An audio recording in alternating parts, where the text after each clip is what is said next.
Good afternoon, everyone. Thank you for coming to my workshop. Today I'm going to share all the juicy points that I've been able to collect in the 10 years now that I've been looking into these topics. And today's focus is going to be on the ancient culture, the Sumerian culture, which very interestingly enough has very strong biblical ties to the English and Old Hebrew Testament stories of man's interaction with their living gods.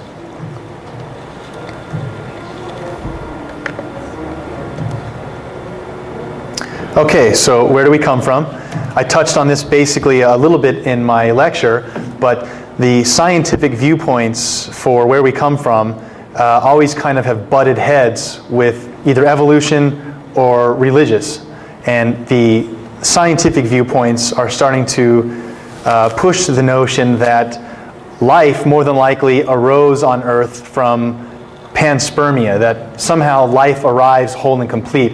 There isn't enough time on the evolution of Earth scale, 4.5 billion years, something like that, 4.7, for life to have just whimsically come together in primordial soup and a lightning bolt striking it, and all of a sudden there's life. So one of the theories they're starting to push is that possibly life actually arrived at Earth whole and complete. So this is pushed further with the research that we've done by looking at asteroids and comets, things where we've actually sent out things in space with an aerogel catcher and collect fragments of debris from these and found, wow, here's carbon, and many of the minerals and things that we need for life to get started are found floating around in space and arrive here in the form of comets and asteroids. So one of the things that we can really start to look for with our science is to start to confirm life beyond just Earth. And one of those environments that could be very hospitable to life is one of the moons of Jupiter called Europa. Now, the reason why this is really interesting is many of the other moons, Ganymede, Callisto, there's four major moons of Jupiter, but Ganymede and Callisto have extensive volcanic activity. And Europa, as you can see here, has extensive water. Now, the surface is covered by a a very thick ice sheet that you can see it's cracked here, and it's kind of like, almost like plate tectonics here on Earth, where the ice is always kind of shifting, and so it gives us a view of how this planet is working. But interestingly enough, Europa has a 40-mile deep ocean below this ice. So they theorize if we're able to, and we are, there's a mission coming up in 2007 to do just this, if we do penetrate this ice sheet and go down to the surface of the ocean on Europa, there could be processes taking place just like they're here on Earth. When we go way down into the ocean, no sunlight whatsoever, there are these vents emanating hot minerals and sulfur and various other elements where life is thriving. So you wouldn't think it would be possible without sunlight or heat, but here at the bottom of the ocean, where there's thermal vents exist, there's life thriving. So we just apply that same science to, here we have another ocean on one of our moons of Europa. Maybe this is a possible good habitable place for life to evolve as well. So as we look at the more specifically how we came into the picture, there's this overriding theory of the missing link. That everything so simplistic is going to become more complex, but for whatever reason, science has not been able to connect us to the Neanderthal man. So there's been all these successions of the hominoid, but nothing that can actually put us in a connection with them. So that they say that there's a missing link. At some point we're going to find some species that actually connects us to the Australopithecine and all these various other Neanderthal men that evolution says we come from. So when we look at many of these structures all over the Earth, Stonehenge and Egypt and Giza, we start to realize that there was a brilliance being displayed by ancient man that we don't attribute to them. That using stone tools and living in clay huts for the most part, they weren't able, as we would reckon, to be able to build such devices. But we still have all around the world evidence of them building and having a technology to build structures that we still can't even duplicate. And as an example here, we're looking at a quarry. There's a gentleman here. It's actually, his name is Ted. He's one of our people selling videos in the in the other room. But he went on a trip where this is a quarry, and this is Baalbek in Lebanon. You can see another gentleman standing here by the rocks. And interestingly enough, these rocks, they're called trilithoton stones. They weigh like hundreds of tons. And this one was left at the quarry site, slightly broken, but it was 5 miles away from where they took these things into Baalbek and stacked them. So interestingly enough, they had the ability to cut out these rocks and quarry them out and move them 5 miles, where we still yet today don't really have technology that can cut a perfect rock out of the ground and move it, So it's very interesting that there are a lot of these types of artifacts around the world that show us that ancient man was somehow utilizing a type of technology that we still can't get our hands on how they were doing it. So one of the areas that's really sparked my interest in looking at all these structures, Giza, Nazca, Stonehenge, Machu Picchu, Tiwanaku, I really started to want to know, well, who's the first culture? Where does all of this come from? And this led me to the culture that we have evidence of that came literally right out of the Stone Age, where modern-day Iraq is, known as Mesopotamia, Babylon. But the first culture to show up there were called Sumerians. And this is right between the Tigris and Euphrates. That strip of land there, it's kind of hard to see. It's called Mesopotamia. But then Mesopotamia, Babylon, that's today's Iraq. And this culture has left us artifacts in the form of stone tablets, pictograms, some of their monuments that still exist. But for the most part, their evidence exists in two forms. One of them is a clay tablet, and another one is called a cylinder seal.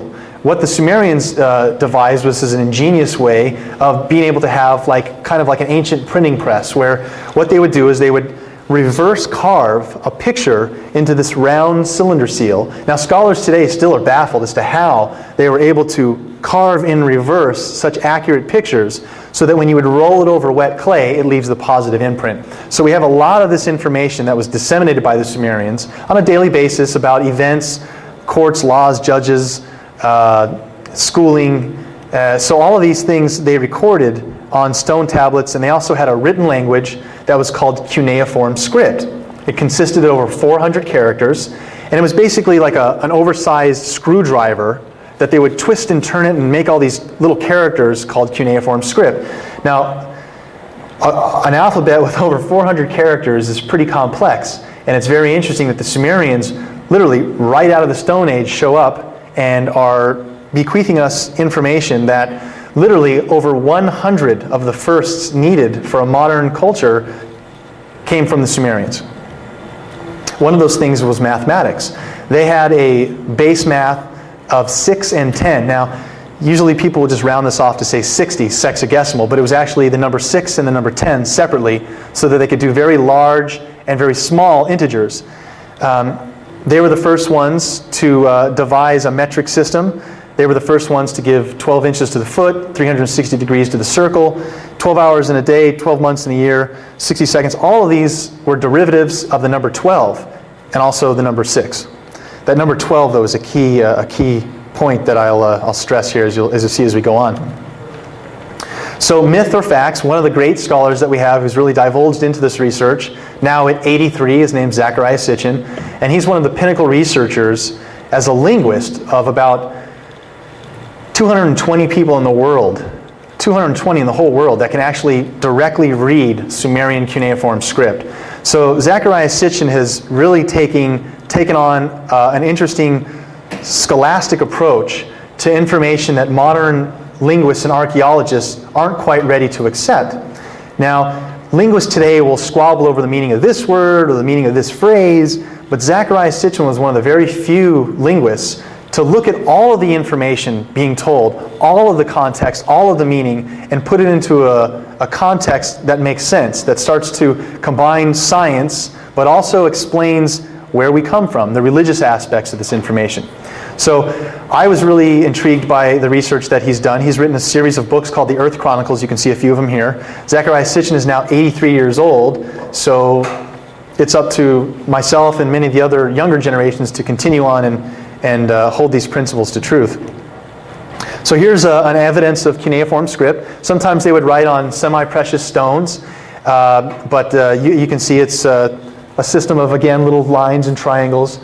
But very interesting details of what they were describing. Now, they'll teach you in high schools or in the college institutions today that the Sumerians were the first ones to invent writing and the first ones to have mathematics. But they don't ever tell you specifically what they were writing or how extensive their knowledge really was. So one of the other information pieces that I've tried to focus on with the Sumerians is not only did they have a very vast knowledge of mathematics and science, education, they were also very aware of astronomy. And they were the first ones, for instance, to invent the 12 houses of the zodiac by dividing the heavens into 12 parts. They came up with a system so that at the time of heliochal rising, this is basically if you look out right when the sun is rising, the sun just in the in the very early morning is rising against the like the dark of space, and you can see a constellation what the sun is rising against. So if we see Aquarius or Sagittarius or Leo, what constellation the sun is rising against, you're in the age of Aquarius, you're in the age of Pisces. So they were able to devise a very ingenious way and knew about precession, this 25,000-year cycle, to bequeath all this information about astronomy so that now, when we have technology, we can start to look at this information and start to wonder, what were they trying to tell us?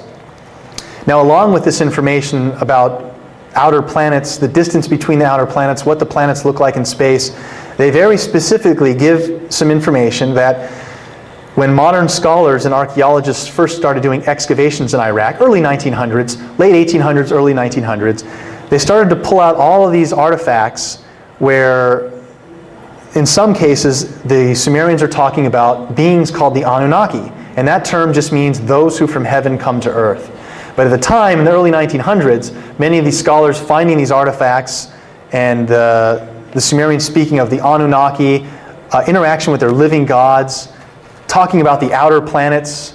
Scholars didn't quite understand this information, so they threw it all into a big myth pile and just left it untouched, as these are cultural mythologies coming from a culture that is not rooted in science. We're not going to even venture into the idea that they were actually visited by beings from another planet. Can't go there. So that's where modern scholarly views stop. But again, people like Zachariah Sitchin, myself, Eric von Daniken, and others will look at this information and say, well, what if they were trying to convey things that they only understood by the terms they had at the time? So if you see a flying object in the sky or a being coming out of a glowing ship to whatever effect, you're going to think of it as a god. Anything at that time flying in the skies was alive, a bird, an animal. So many of the artifacts that they've left us show us information that we have to look through the eyes of the ancient person to see what they were trying to tell us. But from a modern view, again, some of these things we can prove with our technology. And one of those, from the astronomical standpoint, was they had a very vigorous view about astronomy and tracked things that happened in our heavens over hundreds of years. Here's a tablet stored in the British Museum that shows observations of Venus. Here's another one that recorded natural weather events, things that were taking place. And this was, again, something that they would do over generations of time and pass this down as sacred information. Anyone who was able to read this information, it was a privilege. They had scribes and priests, and to be able to write cuneiform script was an honor. And so the information that was held by these priests was something that was very esoteric. One of the tablets, for instance, would be able to predict 50 years in advance on what specific day a lunar eclipse would take place. So they could know 50 years in advance, on this specific day, we're going to have a lunar eclipse. It's very interesting information. Again, another tablet just showing at some point where certain stars were in the sky and tracking their progression. So what really starts to raise the question is was ancient man visited by gods or possibly ancient astronauts? Many of the tales that we have in the biblical form of chariots of fire or Ezekiel's wheel, or Noah having interactions with a god telling him to build a craft. Many of these stories have a Sumerian counterpart where it's literally word for word the same tale, but told in a Sumerian script that's recorded in stone, unchanged. So to put that into perspective, we have the New King James English version of the Bible, but that has been translated from the New Testament to the Old Testament to various other Semitic languages as a compilation of the original tales told by the Sumerians, which we have in stone unchanged. So when we start to look at many of these texts that talk about angels in the Bible and depict the angels in the Bible with a halo and with wings, these aren't the first generation of these depictions. There's actually the Sumerian depictions that, again, predate the Hebrew God and the Christian God by thousands of years. And let me put it into perspective so you understand what I'm saying. We're in the year 2005, which is basically 2,000 years removed from when the time of Christ was here, AD to BC. So if you go back another 2,000 years from that point, you're at the time of the Abraham God. Go back another 2,000 years from that, 6,000 years, 4,000 BC, 6,000 years, and you're at the time of the Sumerians. So it's a good leap back in history. So a lot of the tales that we have in English just specifically talk about heaven. Heaven is up there somewhere, and the gods come from heaven. But this is actually a misnomer, because all of the references of the word heaven in the New King James Version are meant to just be conveying the skies. They're not talking about pearly gates up there with clouds, somewhere mythically. They're talking about the skies. So if we were to actually just replace the word heaven with skies, it really starts to bring in a lot more context for beings coming down from the skies. So many of the depictions that we still have left to us in ancient Iraq, this is actually a stellar that's held in Iran, show a time when the Sumerians had interaction with their living gods, which they called the Anunnaki. And here we see a depiction of an Anunnaki coming down on what the Sumerians depicted him as having the power of flight. So they are depicting him coming down and meeting a Sumerian king, and you can see the Sumerians underneath here holding up the view. Now, interestingly enough, I've kind of like to make a joke that, here's the king meeting the Sumerian god, and these must be the taxpayers making it possible for him to do this. But we have these wall reliefs all over the Middle East that show a connection, just like it spawned into Egyptian cultures of the winged disc. This winged disc is the reference gave by the Sumerians of the Anunnaki, and that they had the power of flight. Now, again, if you're living in a clay hut and using stone tools, you're not going to know the difference between gods and extraterrestrials. So beings having the power of flight, they don't know how to depict that other than to say wings. Just like they would see in nature, a bird has wings, it has the power of flight. Another view of this stellar. Another thing I'd like to point out too is a couple of years ago when I invaded Iraq again, one of those interesting points is we still don't know why. Weapons of mass destruction, oil, no. What was it? So there's been a lot of speculation from the ufological point of view that, interestingly enough, Saddam Hussein, Iraq, Sumer, same place, is very aware of his heritage and his connection to the Anunnaki, and has done several things. Now this is just rumor and speculation, but had several things underway where he was actually trying to build like an Anunnaki theme park. And there have been diagrams and things found. I have a couple of connections military-wise of people in Iraq who have sent me some art pieces and things found in a couple of Saddam's palaces that show just very interesting connections where Saddam was aware of this information bequeathed by the Anunnaki. So some of the artifacts here, again, you can see the detail. This is one of the gods that the Sumerians depicted as Ishtar, also known as Inanna, and she was known to roam the skies of Earth. And there's an interesting tale that she was a very attractive female, a female god, and at some times she would choose male counterparts to bring up into her adobe and have sexual relations with them. But unfortunately, those men would always be killed afterwards. And there's a famous king that relays this tale in a Sumerian text. His name is Gilgamesh. And very interestingly, he talks about how Ishtar had her eyes upon him and invited him up and said, thank you, but no thanks, because of what you've been known to do with various other men who have come to visit you. So the interesting thing that I just point out here is that this is a typical wall relief the Sumerians left us of the Anunnaki. Basically, this specifically is an Anunnaki that was in charge of a spaceport. Now, this is information bequeathed to us by Zachariah Sitchin. Again, one of about 220 people in the world that can directly translate Sumerian cuneiform script. And what he's translated, the Sumerians are describing here one of their Anunnaki. And some of the things I'd point out is in his right hand he's holding the fruit of life and the water of life in the other hand. So these are again symbologies that we have for the Garden of Eden and the tree of life and the fruit and many of these things. And also I've kind of pointed out several times, you'll see around his wrist what as I would interpret it to be a watch. But back then the Sumerians wouldn't understand what technology is. So several of the wall reliefs that show these Anunnaki with some type of wristband, it looks more like of a floral pattern. Whether or not they were wearing just a wrist, a bracelet of some kind, I think it's very possible, just like with our state of technology, they might have had some type of small wrist device, and they're depicting that as accurately as they could in a stellar.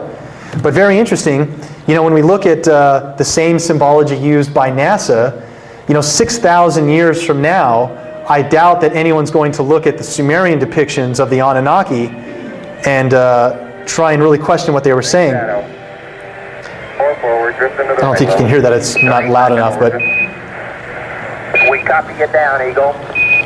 The Eagle has landed. But when we land on the moon, the first thing that they say is the eagle has landed.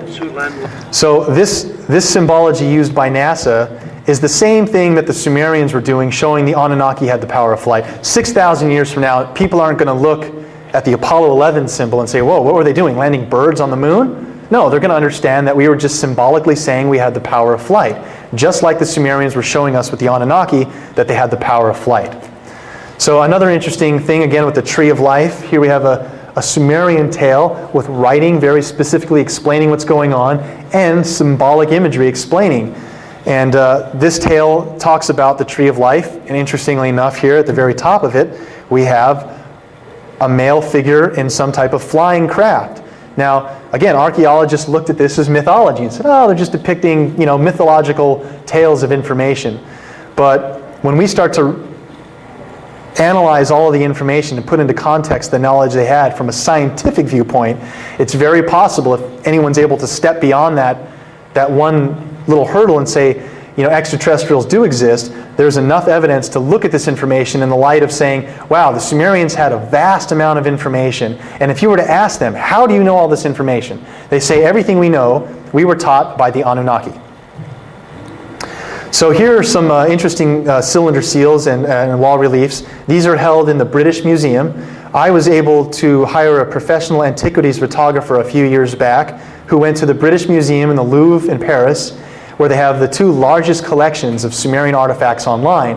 I had him digitally photograph all these, and I have them stored on my xfax.com website so that through progression of years, we can still look at this, God forbid, if there's other wars and things and we blow up what remnants of our heritage we have left in Iraq, there is still information that can be derived from this source, so that maybe there are medical advances or things about our genetic makeup that if they don't already know about it and are hiding it, maybe at some point we'll be able to discover this and learn more about ourselves. And in doing so, you'll see by what the Sumerians have left us that it's very interesting information. Here's just a kind of a close-up a wall relief of one of the Anunnaki. You can see again the amazing detail. You can see symbolically his divinity by the horns on his head, again holding the fruit of life, the tree of life. We've got those two wrist devices again. Just very interesting detail for a culture coming right out of the Stone Age, literally popping up overnight with the first evidences of agriculture and science and astronomy and math. And everything they say they learned, they were taught by these beings. But modern archaeology isn't quite ready to accept ET. So that's the stopping point. But if you can get beyond that hurdle, again, this takes on a new light. Here's just another, a little bit more detail showing one of the Sumerian Anunnaki. Here he's holding like a deer or an antelope of some kind. But just the amazing detail that they have left us. This is a wall relief held in Iran. The colors and just the clarity, it's just very interesting that they were able to do all this without the aid of technology as we would like to think. Here's another cylinder seal that shows the god Ishtar, as I mentioned earlier. And again, not being a Sumerian linguist, I'm not able to translate these, but in looking at many of the cylinder seals over time, I've been able to distinguish certain key references like the winged disc, the Anunnaki, and they show up repeatedly. And one of those, of course, is this winged disc, the Anunnaki coming down on a winged disc. So the only thing that I interpret this as, you know, the Sumerians were seeing something happening at a time when the Sumerians actually did live amongst their living gods. Now, many questions arise. Why don't we see them today? Where have they gone? Were they actually ever here? And that's something that modern science is finally starting to catch up on for us to pinpoint specifically if we actually do have ancestors on another planet in our solar system, if that's even possible. So the information by the Sumerians really starts to take a new twist when we look at specifically their astronomical evidence speaking about where these gods come from, where the Anunnaki come from. And the Anunnaki came from another planet within our solar system, what the Sumerians described. This planet was called Nibiru. Nibiru in English just meant planet of the crossing. So an interesting, I think I have a slide in here somewhere, but an interesting thing to note is, you know, Christianity and using the symbolism of Jesus on the cross, the Sumerians depicted Nibiru as planet of the crossing 4,000 years before Christianity as the home of their gods. And this symbol, a cross, was transfigured and changed basically into further cultures as the winged disc. So what I'll show here is actually some of the cylinder seals and tablets where they actually talked about this ancient planet Nibiru. And here you can see one of the kings seated, and right above him is a cross in the sky, which was a symbolic reference of that planet Nibiru. And here, as I was just explaining, the top one you're looking at is a relief from a cylinder seal that showed during daylight hours the sun was glowing, but still very bright in the sky. There was a bright glowing cross. And this was a time when this planet, as the Sumerians described, was visible in the sky. Now, the Anunnaki very specifically explained the orbit of their home planet and how it was a part of our solar system. One of the things that was interesting about this information about our solar system is they described Earth as the 7th planet. They called it Ki. You know, the sacred number 7, 7 days in a week, 7 tablets of creation, actually, by the Sumerians. Like the Genesis has 7 days of creation. The Sumerians actually have 7 tablets, 7 stone tablets that explain our creation process. Interestingly enough, on this relief, here we see a symbol of the winged disc for Nibiru, and right next to it you see 7 dots, which is the symbol for Earth. So there are several reference points to show that the Sumerians described Earth as the 7th planet. And to put that into context, what we're looking at here is just an artist's rendition. But the Sumerians were aware of 12 planets. They counted the 9 planets that we know of, plus the sun, our moon, making 11, and then an additional planet, which they called Nibiru, which was way, way far beyond Pluto. Now, they gave a completed circle, an orbit of this planet. They called it a shar, and it was 3,600 years to go around one orbit of the sun. Our Earth, for instance, you know, a solar day here on Earth is 365 days. The Sumerians described a solar cycle for Nibiru as 3,600 years. So Nibiru only goes around our sun every 3,600 years. Long, long, elongated orbit, as they describe it. So just in an interesting coincidence again, that if you count from coming outside the solar system in, we are actually on the 7th planet. Not the third rock from the sun, the hip term that we hear today, but if the Anunnaki were actually coming from outside our solar system in, and if you count from Pluto, Uranus, Neptune, Saturn, Jupiter, Mars, Earth is the 7th planet. Another interesting Sumerian artifact just shows, again, not being a Sumerian linguist, not sure the meaning of this, other than I can recognize the symbology. Here we see an ancient depiction of Nibiru by the cross and its crescent moon, 7 dots of Earth and our crescent moon. Another interesting cylinder seal again, showing the 7 dots of Earth and the winged disc in another Sumerian stellar. And the interesting thing about the 7 dots, as we see here, when you go to the British Museum and the Louvre in Paris, in the descriptions by standard archaeology, these 7 dots are thought to be the 7 sisters of Pleiades. So the 7 stars of Pleiades. Now, Zecharia Sitchin and myself and many others don't follow the normal archaeological path of what the accepted explanation is. I'm more inclined to think of what Sitchin has said, that this is actually the 7 dots representing Earth, based upon all the information that we have bequeathed by the Sumerians. So here's a very interesting tablet that's gained quite a bit of popularity. Interestingly enough, you can see the date there. It's very, very old. And basically what it's showing is the Anunnaki king granting man the plow for modern agriculture, basically. But interesting, what we see at the top between those 2 gentlemen is a complete depiction of our solar system. So, since the time of Copernicus and Galileo, man thought that Earth was the center of the universe, or the center of the galaxy, if you will. And it turns out that the Sumerians knew that the sun, and that we rotated around the sun thousands of years ago, depicting it accurately. They actually depicted all of the planets and the sizes of the planets correctly, and included one more planet as this additional 12th planet, Nibiru. So again, just from the time of Copernicus and Galileo, using mathematics, to gauge the distance between the planets and look at the information, both with telescopes and with mathematics, the Sumerians were aware of information that modern science is just now starting to catch up with. This is a very interesting artifact. One of the artifacts translated by Zecharia Sitchin. And another thing that archaeologists will tell you is that ancient man wasn't familiar with the ellipse, a circle. So here we have a Sumerian stone tablet, which is in the shape of an ellipse.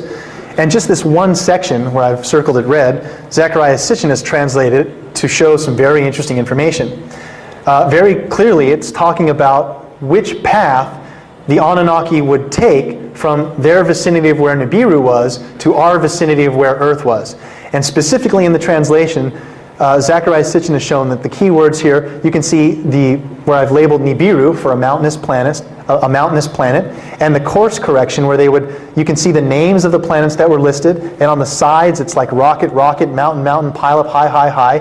But if you count, there are 7 dots that it has to go by. 1, 2, 3, 4, 5, 6, 7, until you arrive at the 7th planet, Earth. So, very interesting Sumerian artifact that specifically is telling us the course correction taken by the Anunnaki to get from Nibiru to Earth. Now, an interesting part of the information of the Sumerian lexicon is that they have, as I said, 7 tablets of creation. There's actually a very long tale called the Enuma Elish that very specifically explains how our solar system came to be, how Earth formed, and more specifically how we came about. The Sumerians speak of a time when our Earth hadn't even finished coalescing, 4.7 billion years, whatever, and an intruder planet appears, a rogue planet. As Zecharia Sitchin has translated it, this planet got pulled into the inner part of our solar system, let me go back one slide here for a minute, was pulled into the inner part of our solar system by the gravitational pull of the outer planets, was pulled in, and a collision took place that formed and sculpted our solar system to the way it is today. Now, one of those things on the modern science that has collaborated or shed some light on this type of theory is something that they call the Orpheus theory. And it was basically a show that they had on the Discovery Channel about a year ago that shows how they could have explained the formation of Earth's moon. And they said that a rogue planet at our distant point came in, whacked our primitive Earth, and in doing so, those debris coalesced to form our moon. Now, what's interesting about this story is it's very close to what the Sumerians describe of an ancient cataclysmic event between this planet called Nibiru and our once then called Tiamat, before it was our Earth. So what basically took place was Planet X, or Nibiru, is pulled into the inner part of our solar system, comes so close on the first pass to whacking Earth that on the next path, one of the moons of Nibiru, labeled North Wind, actually struck our primitive Earth, cracking it in half and strewing out the fragments to leave our asteroid belt. Now, this is what the Sumerians describe, and the English Bible tells you is the hammered out bracelet of God.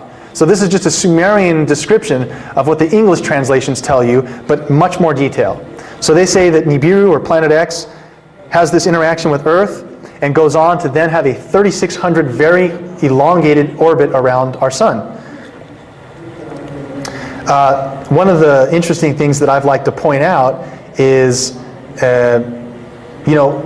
Nibiru, when it passes by the inner part of our solar system, every 3,600 years, as the Sumerians are telling us, there has been evidence to show that there has been cataclysmic events based upon the interaction of this planet coming back into our solar system.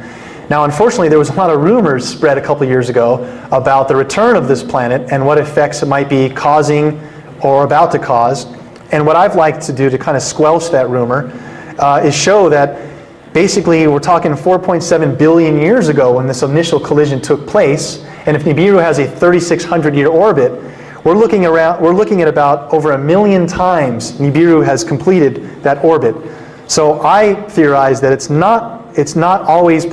might not be possible that every time Nibiru comes into the inner solar system that it has gravitational effects and cataclysmic events here on Earth. It could be coming in another part of the sun when we're way over here, and there might not be as great of an effect as there has been in the past. So I kind of like to squelch that rumor that it started right when it did by saying, no, a planet that the Sumerians described, which is 4 to 8 times the size of Earth, that's how big Nibiru is in the descriptions, 4 to 8 times the size of Earth, will not be missed by amateur or professional astronomy. We have technology in place, which I'll show you, that is very accurate in being able to detect something that's planet size anywhere near our solar system. So again, one of those tablets that I was explaining that describe this long tale of how Earth's solar system came about, how Earth was formed. And interestingly enough, these are still stored in the British Museum on display. So one of the things I like to point out is to uphold the Sumerian information. If this interaction did take place, Nibiru whacked our primitive Earth, making it into half a planet, leaving the asteroid belt to be that fragment debris. Let me back up 1.2. I want to show you something.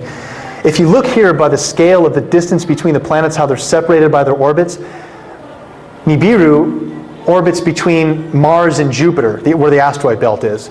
And if you look at the space in between Mars and Jupiter, there looks to be enough room depicted by them for a planet to freely pass through there with enough space. Another just UFO reference that I just kind of speculating on. If any of you have heard of MJ12, this mysterious group MJ12, one of the things I've just thought was interesting is what we're talking about here is Nibiru passes between Mars and Jupiter, the 12th planet. Mars, Jupiter, 12th planet, MJ12. I don't know what that means, but I just thought it was kind of a neat little coincidence. Probably nothing.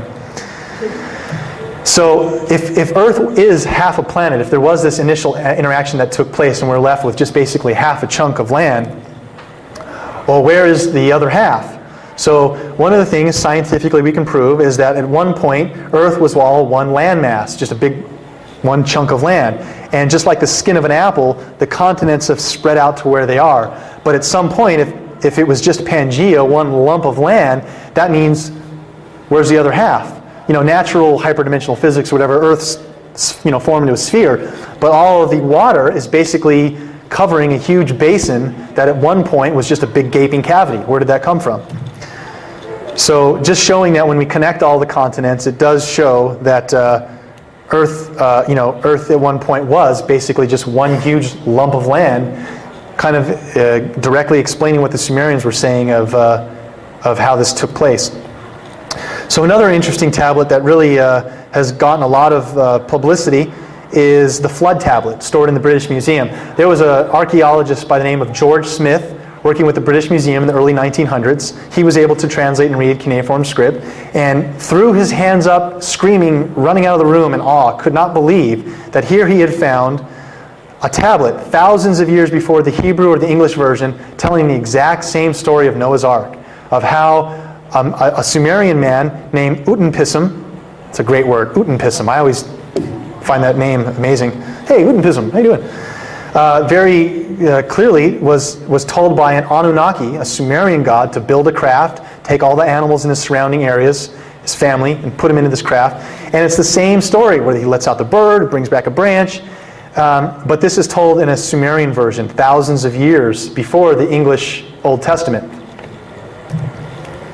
So here's another interesting depiction of, again, in the English version of the Bible, we just have simply, there was a time before and after the deluge where there were giants upon the earth. I want to point out too that in this text, very specifically, they say why there was a great flood. Because Nibiru, in passing by, was going to crack off a large portion of the ice sheet in Antarctica and raise the water level significantly. Now the Anunnaki in their vast technology knew this. And there was a whole battle between the two rival Anunnaki gods, Enlil and Enki, one of them who liked us, one of them who didn't, and they said, no, man has become too numerous and is doing all these things that we don't like, let him perish. It's, too bad. But after the Great Flood and the Anunnaki come back and they see man on this hilltop, they smell the burning flesh of meat that they're cooking, and they realize, wow, we actually need man more than we realized, because they give us the things that we need, food, they do our work for us. So it's a very interesting relationship that started to take place after the flood between man and our living gods. So one of the depictions again is giants upon the earth. Well, here we have a Sumerian wall relief that shows an Anunnaki seated and Sumerians worshiping him. Now I know from Sumerian descriptions the Anunnaki are genetically fit, very aesthetic. Some of them are described to be much larger, 6 to 8 feet, something like that. But we're not talking about like huge skeletons, giants. There have been a lot of rumors also on the internet that were basically photoshopped fake imagery that showed huge skeletons being removed from Saudi Arabia and various other places. This is not the case, folks. There have not been any skeletons found on Earth that we know of publicly that are like over 10 feet large, like a race of beings that existed. Now, it's not saying they didn't exist, but we have yet to find anything like that. So some of the information, again, collaborating the Sumerian knowledge and wealth, is that there has been pieces of artifacts found throughout history that just modern science can't explain. How could they have known this? One of those things is that they were able to accurately show the topography of the South and North Poles. And here we actually have a map that shows at one point the North and that North America and South America were all still connected. And interestingly enough, the topography of the land is accurately depicted. Now, we're talking miles and miles of ice on the Antarctic, in the subpolar regions, where you can't just look at it, or even from the sky know what the actual topography is. You have to use ground-penetrating radar and actually know what the actual border is. But they were able somehow, in circulation in 1513, there was this famous admiral that had a map, Piri Reis, that showed very accurately the topography of North and South America, the routes that they were taken, and it's accurately depicting the topography of North and South Poles, which you can't do without ground-penetrating radar. So the information that really has kicked my information of curiosity is, where is this home planet of the Anunnaki? Not to say that Planet X is coming back to kill us, or it's going to come, cause some catastrophic event. I'm more interested in the notion that what if we can actually prove through science that we have ancestors on another planet? That for me would be very interesting to realize that our ancient gods at some point do actually exist, and there might be a time in our future when this interaction could take place again. So the search for Planet X has taken on the modern view that anything beyond Pluto, a body beyond Pluto, would be the 10th planet. That's the scientific view of X unknown, but numerically also meaning 10. So again, the research as Dr. Robert Harrington and Zachariah Sitchin collaborated on in the early 80s, Zachariah Sitchin had an orbital model, again from the Sumerian information, that showed a very elongated orbit, its path around the sun, and then the work of Dr. Harrington, where they collaborated on tape at the Naval Observatory, where Dr. Harrington would show his model for the Planet X that he was looking for, and how he believed that took place. And Zachariah Sitchin was just kind of collaborating and confirming that the notion for a body on a highly elongated orbit, 4 to 8 times the size of Earth, could be possible, that there could be a planet that has shown the effects on our solar system in the past, why Uranus is tilted, why various planets like Uranus and Neptune could have possibly been moons of Saturn that were detached and moved into their current position. All this disruption in our solar system was explained by the inclusion of another planet that caused all these effects. Now, the research of Dr. Harrington is very interesting. It's still stored online in many Harvard astronomical abstracts that you can look at. And he has several plates stored where he was showing in what regions of the sky we thought we should be looking for this planet. Here are some of those actual plates. And the interesting thing about this research about a rogue planet is that it's kind of a new idea, that science really didn't accept the idea of a planet in an egg-shaped, elongated orbit. They're like, well, we've never seen anything like this. How can it be possible? Well, as soon as we took an image of it, we thought, wow, I guess it is possible. So this is one of the first extrasolar planets, or excuse me, a planet around another star. This is not our solar system, a completely different planet and star, where the planet, here at the bottom you can see, its orbit around its star is a very elongated orbit. So this caught astronomers by surprise in the fact that, wow, it is possible for a planet to rotate around its star and have an elliptical orbit. So this information about a Nibiru, or a 10th planet, really caught on in the early 80s when we launched this infrared astronomical satellite. And of course, you know, the news always liking to jump to a conclusion. One of the things that they released in the 80s was a news article by the Washington Post saying, wow, Planet X has been found. But that actually wasn't the case. It was just the news interpreting it a little differently. But when they turned on this telescope and started to gather data, all of a sudden they were able to see out into space in a way that they couldn't before. And all of a sudden they saw all these large bodies floating around that they're like, whoa, we never saw these before. So the news instantly grabbed a hold of that and said, well, one of these is a Planet X. We don't know which one yet. We still have to map out the orbits and stuff, catalog them. But they quickly jumped on that bandwagon and said, oh, they found it, you know.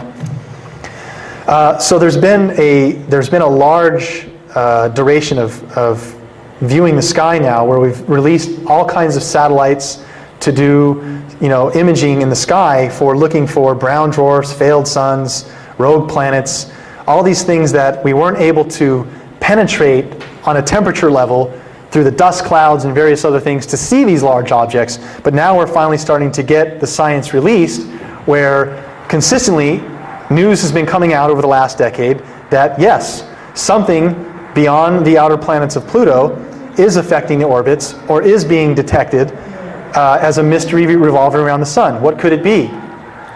And even to this day, we have misinformation or speculation about the 10th planet being found. Now NASA, again, their standpoint is anything beyond Pluto, 9, it's the 10th. But what I'm looking for, and what I will continue to prognosticate as the 10th planet, if it ever is found, would have to be a planet 4 to 8 times the size of Earth, a big planet.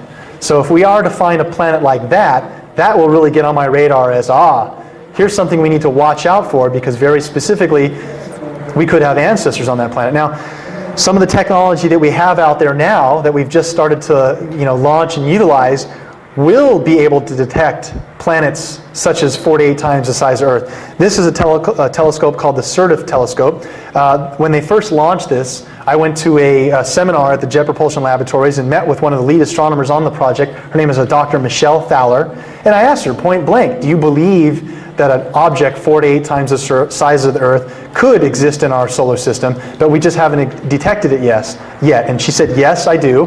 But this telescope is going to focus in on very specific points in the sky. It's not like this one. We look back here. Let me go back a couple slides. I missed it. The wire was a very wide angle array, so it didn't really go out as far, but it would be able to see a lot of information at once. Whereas the SIRTIF can hone in on a very specific point and gather very, very accurate detail. The information, like this image that we're seeing below here, the information released by the SIRTIF was just unbelievable in the detail that they were able to get. Here's what they would normally see in visible light up at the top. When they turn on the SIRTIF and all of a sudden use all the new instruments on board this, now all of a sudden all those little red dots you see highlighted, those are all stars. These are all new information that's being able to be bequeathed by these telescopes because of the level of technology that we're quickly approaching. So what's happened over the last few years is that they're starting to use these telescopes to detect things beyond Pluto. And the first one that popped up was this thing called Quoar, and then they had Sedna. But as you'll see here in the diameter of what we're talking about, these are small objects.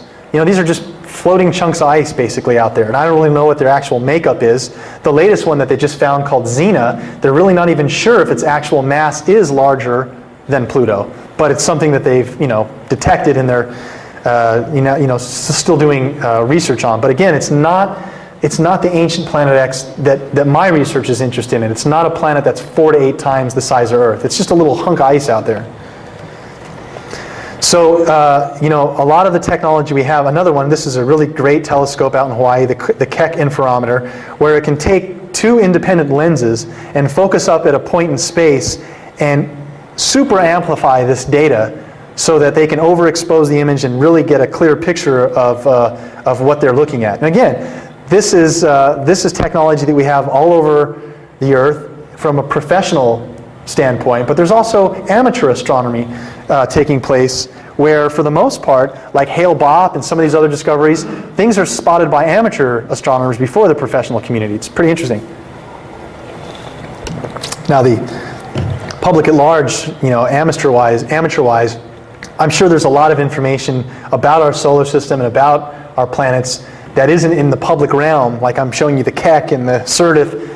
But trust me, folks, there's a lot more out there that we have, military-wise and black budget-wise, where they're collecting information and doing things in space that we just have no clue about. So this is, again, just another diagram explaining in size and duration for when we talk about brown dwarfs or a failed star or something like that. You see here Jupiter. So the masses of the bodies that we're looking at and looking for in space and being able to catalog are really quite phenomenal in size. And as I touched on in my lecture earlier, this idea of a threat from space really isn't something new. Again, all the way back from the time of the Sumerians talking about their ancient interaction with Nibiru, there is very possible a threat from space that over the last few years, Armageddon, Deep Impact, the media taking notice to this. There's also been a lot of evidence scientifically released, 2028, Toitus, all these different asteroids and things with the Near-Earth Object Program, that they're starting to pay attention to the possibility of us getting whacked by an object. And as I showed earlier again, this impact that took place with Shoemaker Levy 9 was very dramatic. And if a piece of a fragment the size that hit Jupiter were to come anywhere near us, we would be toast. Luckily, we have Jupiter. It's a very large gravity. Pulls in many of the debris that might hit us, gets pulled into Jupiter. So it's nice that we have it. But again, we do have enough information to show that by the extinction of the dinosaurs or various other things, that if we are subject to be whacked by some of this debris, it could be a dark day for us on Earth. Now, I will point out this too, in my own personal opinion, from the ufology side, I think that for a long time, through the code word like the Star Wars program and stuff like that, they're not shooting down missiles. They're shooting down things that are coming in, whether that be alien spacecraft, which to some degree I believe. But it's very possible that we already have in place the technology to fend off asteroids and stuff like that. Why it's not publicly talked about, don't know. But my personal opinion is that there is technology in place so that we won't get taken out by an asteroid. Can't confirm that though. So again, just deep impact, all this stuff where it's starting to raise the public awareness of beyond just your job, raising your kids. There are stuff in the heavens, as we saw from Hale-Bopp, that all of a sudden these things can appear in our skies and can cause an effect. So again, we need that killer prevention plan just in case there aren't the tools in place. It is a good public awareness for us to at least understand how this has been a part of our history. One of the interesting scientists, Dr. Richard Mueller, out of the University of California, has been doing some significant research showing that what he believes is what he calls as a nemesis, that there's another failed star out there, well beyond the Oort cloud, that there's debris orbiting that cloud that gets pushed on cyclic events, millions of years, not 3,600 years like Nibiru's orbit, but millions of years. This cyclic event takes place where debris gets pushed to the inner part of our solar system and could be subject to whacking us. Here's one of the depictions showing this nemesis star, which would be like on the other side of our solar system, and that we would, there would be an object that could orbit between both of those suns. So for instance, if we have a planet X, let's say, a Nibiru, it's very possible, through the work of like the Hubble telescope, imaging other solar systems, we see that a lot of them are binary, having two suns. So it's very possible that our solar system is also binary, but our sun, our second sun, is a failed sun, sitting way out there in space. But again, the event that takes place is that there is debris that's cycling around that failed sun and comes also back into our vicinity. And Dr. Mueller said that this happened on a cyclic event that took place over millions of years. So again, another one of the asteroids being tracked in Earth's vicinity was this asteroid called 4179 Toides. And it was just very interesting that, again, there are asteroids being plotted that, for what they call to be like a really, really, really, really close asteroid would be anything passing between the distance of the Earth and our moon. It doesn't happen very often, but if an asteroid does pass between the Earth and our moon, that is kind of like the window of like red alert. So they have been detecting some of these, and we've sent out probes and orbiters. We actually landed on a comet just recently, which was a very interesting accomplishment. But we take infrared, we take instrument readings and try and analyze the orbital path of how this asteroid is spinning to see if we can plot if it's ever going to be on a collision course with Earth. So some of the other interesting points, as I'll start to wrap it up here, are the Sumerians had another very interesting aspect of the artifacts that they left, where they had depictions of what the Sumerian gods called Igigi. Now these were also Anunnaki. Anunnaki and Igigi are two words basically meaning the same thing. Igigi were the Anunnaki that stayed up aboard the craft. And the Sumerians wrote specifically that these Igigi had helpers that helped them and would sometimes come to Earth, would fly their craft, or would relay information by the Anunnaki to the people. And interestingly enough, these depictions of these helpers look just like our modern day gray aliens. And these are artifacts, again, that we have on display and have been held in the museums around the world. And the Sumerians described these as helpers of the Anunnaki. And that there were actually texts that would tell you how you could interact with this being to find out whether or not it was actually alive or not. Because they said that some of these beings acted as though they were alive but clearly weren't. So for me, how do I interpret that as other than it was probably an android or some type of hybrid being that the Anunnaki created? Another depiction of these helpers. So it's just a very interesting coincidence when we look at the bulbous heads, the oval-shaped eyes, and the connection or the correlation to the same things that we have now with UFO reports and the aliens being abducted, or humans being abducted by these grays. And one of the things I'd like to point out is, we can't in the time completely cover this information, but one of the big points of the Anunnaki and their tale bequeathed to the Sumerians is, again, they were their living gods. So God, in that official sense, was the Anunnaki explained that they basically took the pre-hominoid man, the Neanderthal man, that was evolving here naturally, and took 20% of their genes and 80% of the Anunnaki gene to create us in their image and after their likeness. Just like the Bible says, word for word. So it's a very interesting tale that the Sumerians tell us the Anunnaki created us to be workers, like a slave race, to mine the gold out of southern Africa. The Anunnaki originally coming here needed to repair Nibiru's atmosphere. Now again, this is all written down in Sumerian text. Very detailed explanation. The Sumerians say the Anunnaki came here originally seeking gold and other fine precious elements to repair their atmosphere. So when they first started doing this excavation of the gold, roughly 300,000 years ago in southern Africa, they found out this is a very toiling job. They didn't like having to do it, so they created a worker race, us. And there are several Sumerian depictions and tablets that show, just like in the Adam and Eve tale in English, there is an actual Sumerian tale of where one of the Anunnaki scientists, her name was Ninharsad, created the first perfect working model, and she called it the atom. And in Hebrew, there's a word called Adamu, which means worker. So it's not in English like Adam as a name. It was Adamu as a worker. And there's an actual cylinder seal where she's holding up this being, and she says, my hands have made it. And the tale goes on to tell where the first version, the arm didn't work, the kidney didn't function, until finally they had the perfect working model.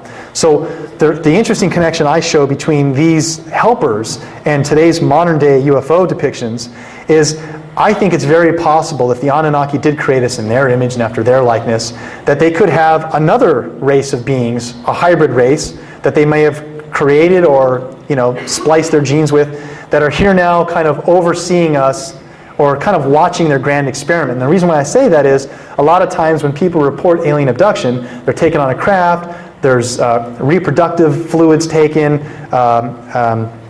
it's basically like a medical examination that takes place. So it's very possible that they're taking this information, gathering it, and relaying it back to the Anunnaki about how their grand experiment of us is coming along. Now I would have to kind of speculate in saying, why don't we see the aliens today? Where are all the aliens? Why are, you know, the UFO such a hush-hush topic? And my own personal opinion on it is that I feel like the public at large is being desensitized to this information.